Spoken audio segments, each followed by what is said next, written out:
اور حضرت علامہ مولانا محمد اسلم صاحب اور دیگر علماء کرام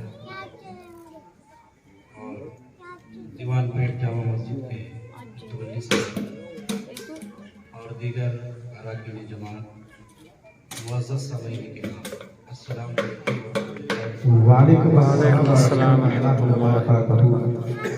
نحمدہ ونصلی علی رسولہ الکریم، اما بعد، اعوذ باللہ من الشیطان الرجیم، بسم اللہ الرحمن الرحیم، الا ان اولیاء اللہ لا خوف علیہم ولا هم یحزنون الذین آمنوا وکانوا یتقون۔ صدق اللہ مولانا العظیم وبلغنا رسولہ الکریم ونحن على ذلك لمن الشاهدين والشاکرین والحمد للہ رب العالمین۔ بارگاہ رسالت مآب صلی اللہ علیہ وسلم میں ہدیہ درود پیش کریں۔ قرآن باوجہ بلند اللهم صل وسلم على سيدنا محمد وعلى آل سيدنا محمد كما تحب وترضى صلی اللہ علیہ وسلم صلاة وسلام عليك يا رسول الله صلى الله عليه وسلم۔ صلاۃ و سلام علیک یا حبیب اللہ صلی اللہ علیہ وسلم۔ ایک مرتبہ حضرات نبی اور آل نبی کی بارگاہ میں ہدیہ درود پیش کریں۔ صلی اللہ علیہ النبی الامین وآلہ صلی اللہ علیہ وسلم، صلاة وسلام علیک یا رسول اللہ صلی اللہ علیہ وسلم۔ ایک مرتبہ حضرات حصول برکت کے لیے درود پاک پڑھیں۔ اللهم صل وسلم على سيدنا محمد وعلى آل سيدنا محمد كما تحب وترضى صلى الله عليه وسلم عليك يا رسول الله صلى الله عليه وسلم۔ ہاں مطلب بک نہ الہ وہی تک تو بک محترم حضرات، یہ ہفتہ ہفتہ جن پڑھا جاتا ہے۔ یہ مبارک محفل شروعات کی ہم اسلامی مشن کے تحت جلسہ منعقد کیا جا رہا ہے، اور آپ حضرات تاریخ مطلب ہفتہ وار بڑے کتنا ہے ہریا کا بھیج کے مبارکباد ہیں اس مبارک محفل میں تشریف لائے۔ درود شریف لہذا یہ مبارک محفل 11 بجے تک چلے گی، پھر 11 بجے کے بعد اس کا اختتام ہوگا۔ تھوڑی دیر کے لیے میں آپ حضرات کی خدمت میں حاضر آیا ہوں۔ آپ سبھی حضرات کو معلوم ہے کہ یہ مبارک محفل ان کی یاد میں سجائی گئی ہے۔ محترم حضرات، جس عظیم ہستی کی یاد میں یہ محفل سجائی گئی ہے، یقیناً وہ ہمارے اور آپ کے تعریف کرنے یا ہمارے اور آپ کی محفل سجانے کے محتاج نہیں۔ وہ بڑی عظیم شان کے مالک ہیں، بڑے ہی عالی مرتبت کے مالک ہیں، بلکہ ہماری نسبت ان سے ہو گئی، اس بات پر ہم فخر کرتے ہیں۔ محترم حضرات، دنیا میں بہت ساری مخلوق ہیں، لیکن ان ساری مخلوق میں سب سے افضل اگر اللہ نے کسی کو بنایا ہے تو وہ حضرت انسان کو بنایا ہے، اور اس حضرت انسان میں اللہ تبارک و تعالیٰ نے سب سے افضل اور سب سے بلند مرتبہ امت محمدیہ کو بنایا ہے۔ اس کے لیے حضرت موسیٰ علیہ السلام تمنا کرتے تھے اور کہا کرتے تھے کہ میں امت محمدیہ میں ہوتا۔ تو محترم حضرات، ہمیں اپنے نصیبے پر ناز کرنا چاہیے، ہمیں اپنے قسمت پر ناز کرنا چاہیے کہ اللہ نے ہمیں امت محمدیہ میں بنایا، اور امت محمدیہ میں بھی بہت سارے لوگ ہیں، لیکن اللہ کا اس پر ہم جتنا شکر کریں کم ہے۔ لاکھ اس کا شکر اور احسان ہے کہ اس رب قدیر نے ہمیں اہل سنت والجماعت میں پیدا کیا، سبحان اور اللہ، ہمیں بزرگوں کا ماننے والا بنا۔ اپنے نصیب پر اگر فخر کریں، ناز کریں، یہ ہمارے لیے کم کہ اللہ کا کتنا بڑا احسان ہے، کتنا بڑا شکر ہے۔ اس نے ہمیں رسول دیا تو رسول اعظم دیا، اور اس نے ہمیں امام دیا تو امام اعظم دیا، اور جب غوث دیا تو غوث اعظم دیا۔ محترم حضرات، یہ وہ ہستی کا ذکر ہے جس ہستی کی وجہ سے اور جس ہستی نے لاکھوں کروڑوں مردہ دلوں کو زندہ کیا ہے، اس مردہ دلوں میں زندگی ڈال دی ہے، اور آج بھی ان کا فیض جاری و ساری ہے۔ محترم حضرات، آج بھی کتنے مردہ دل، پژمردہ دل ان سے فیض پاتے ہیں اور ان کی دل کی کھیتی ہری بھری ہو جاتی ہے۔ لیکن یہ فیض اس وقت ملے گا جب ہم ادب والے بنیں گے، جب ہم عاشق بنیں گے۔ جب تک ہم دیوانے نہ بنیں گے، جب تک ہم عاشق نہ بنیں گے، ان کا فیض مل نہیں سکتا ہے۔ محترم حضرات، صرف فاتحہ دلا لیے، صرف کھانا کھلا دیے ان کے نام پر، تو یہ ہم سمجھ لیے کہ ہم عاشق غوث اعظم میں ہو گئے۔ نہ، عاشق غوث اعظم میں اس وقت ہمارا نام آئے گا جب ان کے نقش قدم پر چلیں گے۔ وہ جو مشن آپ نے اپنی حیات طیبہ میں جاری فرمایا اور اس مشن کے ذریعے کتنے لوگوں کو زندہ کیا اور دین و سنیت کا کتنا بڑا کام کیا، جب تک کہ اس پر ہم نہیں آئیں گے تب تک ہم عاشق غوث اعظم نہیں کہلائیں گے۔ محترم حضرات، حالانکہ آپ حضرات کے سامنے بہت کچھ سنانے کو ہے، لیکن بس مین باتیں آپ حضرات ملاحظہ فرما لیں۔ پہلی بات یہ کہ آپ خود بھی بزرگوں کے عاشق بنے، خود بھی ان سے محبت کرنے والے بنے اور اپنے بچوں کو بھی ان کا عاشق بنائیں۔